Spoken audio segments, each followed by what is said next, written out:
ریاست وزارت کارهای داخلی در شهر دوشنبه بر ضد 4 بلاگر تاجیک بر اساس ماده 144 کودکس جنایی یعنی غیر قانونی پهن کردن معلومات درباره حیات شخصی پرونده جنایتی باز کرد.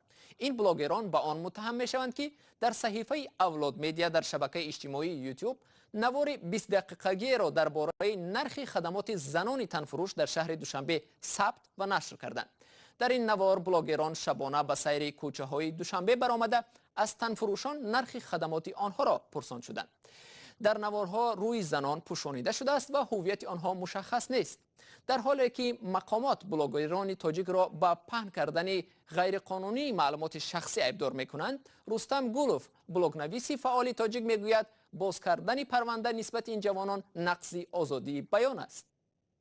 بهتر می شود که وزارت کارهای داخلی نه با آن نفرانی که در باره مشکلات نقل کردن مبارزه برند و دهان خلق را با این راهشان پوشاندن خواهند، بلکه با خود مشکلات سر و کار گیرند.